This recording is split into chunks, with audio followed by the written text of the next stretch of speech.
Hey everybody, welcome to another installment of Dwayne Allen Guitar Concepts. And today I'm going to do another lesson for those in the beginner category. I'm trying to get a little bit of each different level every time I do a video.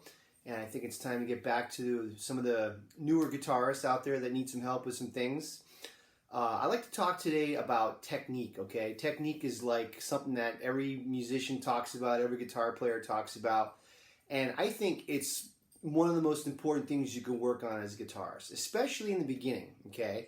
For those of you who are new to guitar, who are just getting into it, you're probably finding that it's kind of hard to get a good sound on certain notes. You might play a note and kind of get a little buzzing and the chords are kind of not quite there, right?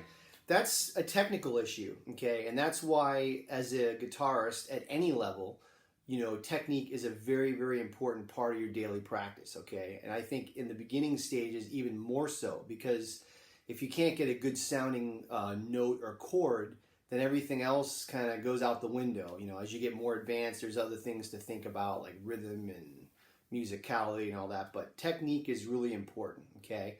I'm going to talk a little bit about how I teach beginning guitarists technique and you know, how to hold the pick and how to fret notes and a couple little exercises you can do. The way I do it is the way I do it. You know, there's a million guitar players out there and everybody has their own way to do it.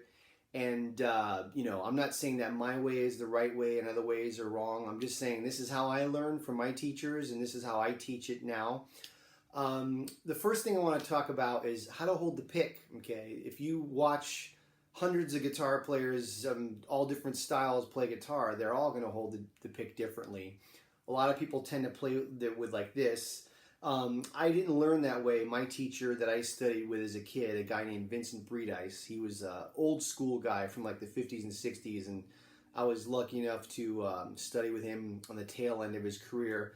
Anyway, he had taught us to play with basically make a fist with your right hand, and you put the pick between your thumb and your first finger, your index finger, and the pick should be heading straight down like that, okay? Now, he also told us to have our three fingers on the guitar as kind of an anchor, okay? Now, this is when you're playing scales. So if I'm going to do like an exercise like this, as you can see, I have my three fingers down. And I really like that, you know, because I feel like it really helps control your picking easier. I've never been able to do this very well, you know. A lot of people do that. I guess if you practice it that way, you can get good at it. But for me, it helps a lot when you're doing different kinds of things like this, or if you're skipping strings, things like that.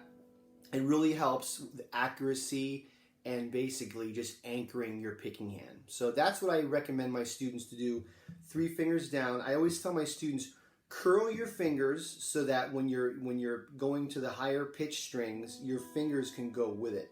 So you don't want to be like this, where your fingers are kind of glued down.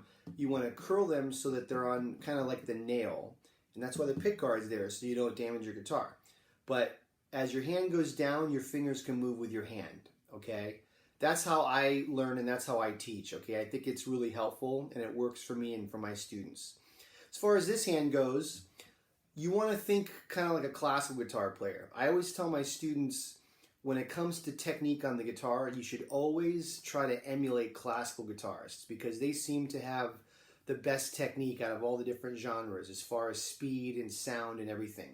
You know, when us electric players talk about sound, half the people are thinking about what pedal are we talking about or what amp. Classical guitar players, it's all about your hand. Everything is about producing a beautiful sound with your hands. And that's something that we all should think about more, okay? With the left hand, I always recommend my students, you want to try to have your thumb in the middle of the neck so that your hand can become arched so that you can play on your fingertips. A lot of people you see play like this, and you know, some of the greatest guitar players ever play like that. Jimi Hendrix plays like that, okay? But I think in the long run, if you're playing different kinds of music like jazz or whatever, or anything that's real virtuosic bass, like some kinds of metal and all that, you really want to have your hands curled so that you can move like this. I remember watching one of my favorite guitar players of all time, Alan Holdsworth. I saw him live a few times when I was younger. I was very lucky. And he had such economy of motion when he was playing. It was just like this. Almost no movement with his hands. That's how the best players play it. They're not playing like this where they're wasting all kinds of movement. It's just like this, right? So you want to have economy of motion. So I tell my students to curl your hand and play on your fingertips, okay? So you don't want to play flat fingered like this. You want to curl your fingers. And when you're fretting a note, you want to have your finger near the fret but not on the fret, okay? If you notice, I'm going to play this note here. It's pretty clean, right? Now I'm going to move it down here a little bit. Sounds kind of buzzing a little bit, okay? So like here, see that? So if I move here, boom, right? So your best sound is going to be near the fret but not on the fret, okay? So if, let's say you're in the beginning stages of playing guitar and you want to build up your technique, here's an exercise that you should do. I call it the chromatic exercise, okay? It's kind of like a chromatic scale, but it's missing some notes, so technically it's not a chromatic scale. For my younger students, I call it the 1, 2, 3, 4 exercise, and all I'm going to do is this.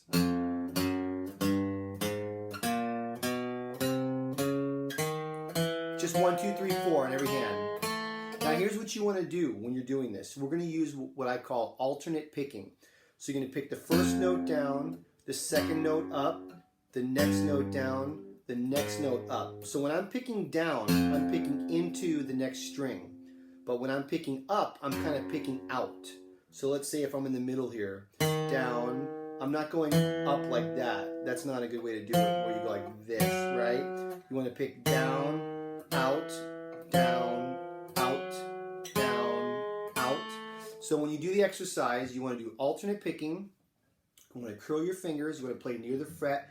And the number one thing that you want to focus on is clean sound. No buzzing notes. So like this. And I'm probably going even too fast. You can even go slower. But you're curling your fingers, playing near the frets. Don't worry about speed. Worry about sound. Every note should be clean and clear. If you're hearing any buzzing, fix that note. Like let's say, get it right, okay? Make sure that every note, I'm playing loud too. I'm playing with a big sound. When you get to the top, you go backwards.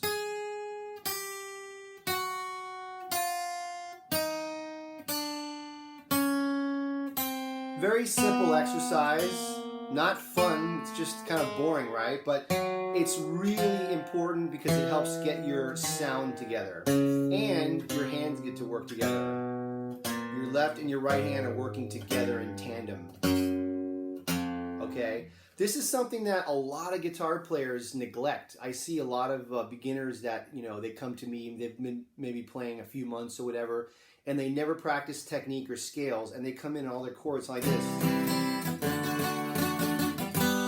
Sounds terrible, right? They don't have any hand strength, and they don't work on their technique. When you practice your guitar every day, you want to think of it like a workout, like a, you know, any kind of sports workout or something where you do, you know, they do stretching and calisthenics. This is your calisthenics and your stretching. When you practice every day, you should start off with technique. Then you can work on songs and other things like that. So this exercise, what you should do with it is you can move it around the entire neck. You can play it anywhere on the neck like this.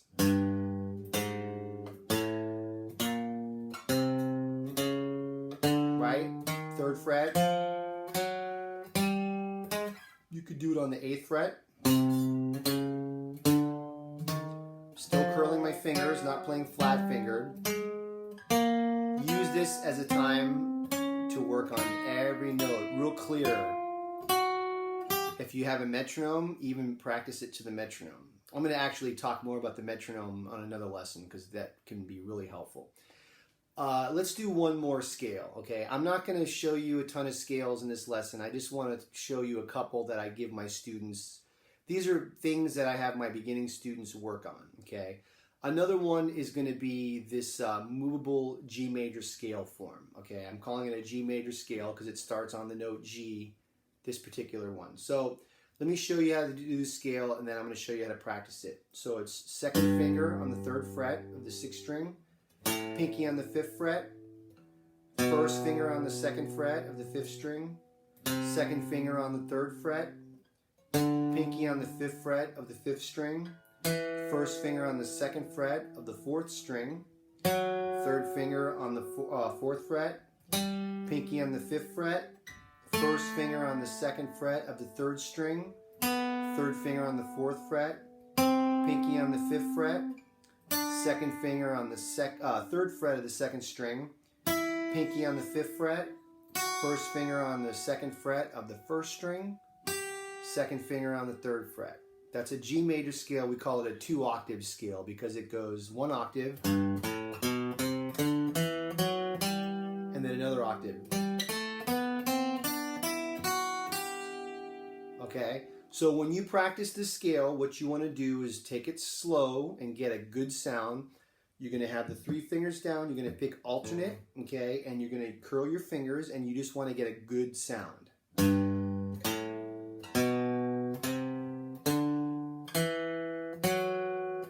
you can go a lot slower than this if you want. You want to go ascending and descending.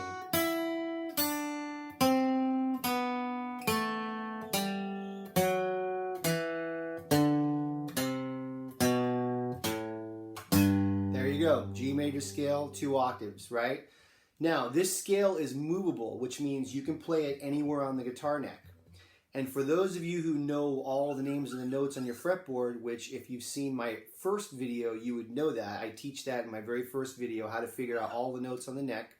What you do with this scale is you can move it to another position, which changes the key. Okay, the first note's a G note. That's the root of the scale. So E, F, F sharp, G, right? So if we play the scale on that note, it's a G major scale. Let's say if we play it on the 5th fret, G, G sharp, A. It's an A major scale. Okay, you could play in the key of C, A sharp, B, C. It's one of the benefits of guitar. You can take one scale form and play it in any key.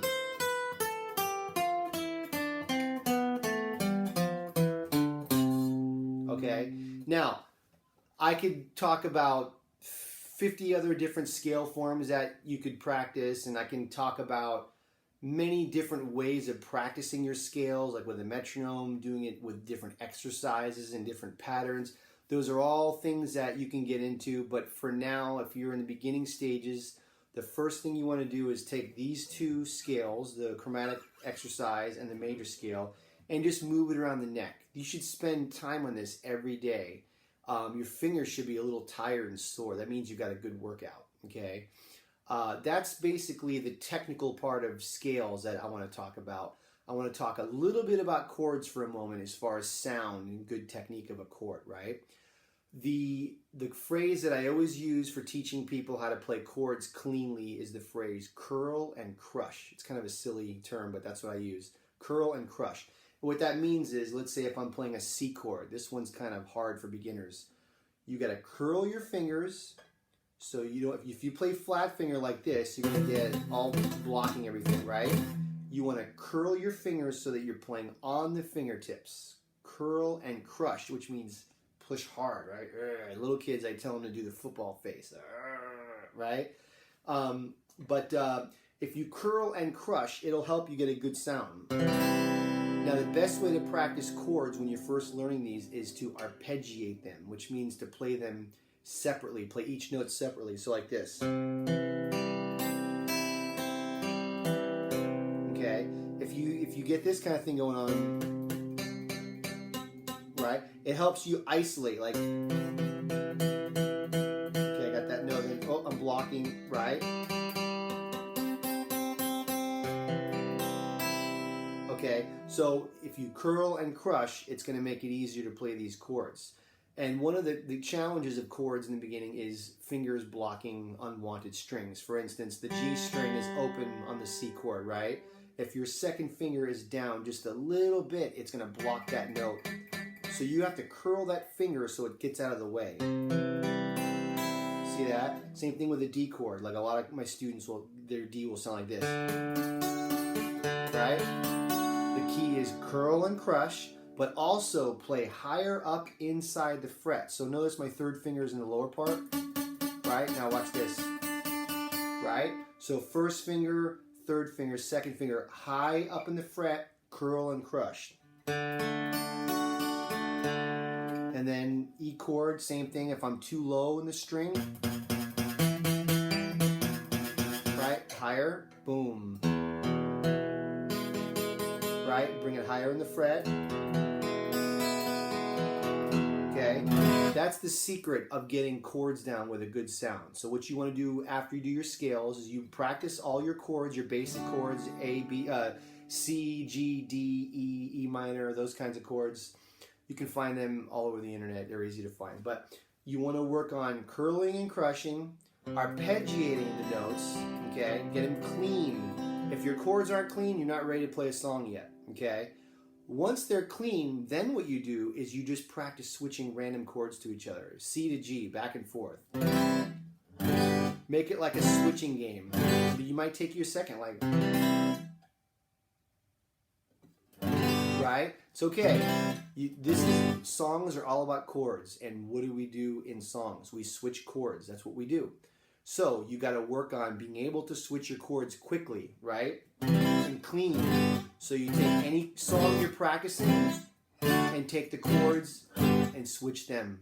One of the famous songs I teach is called Brown Eyed Girl from Van Morrison. It goes like this.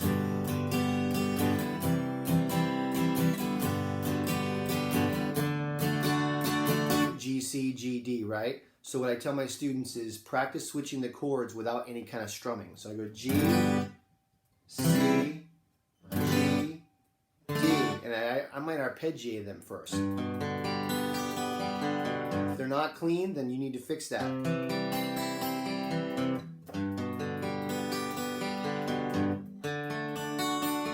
Then you practice switching them back and forth.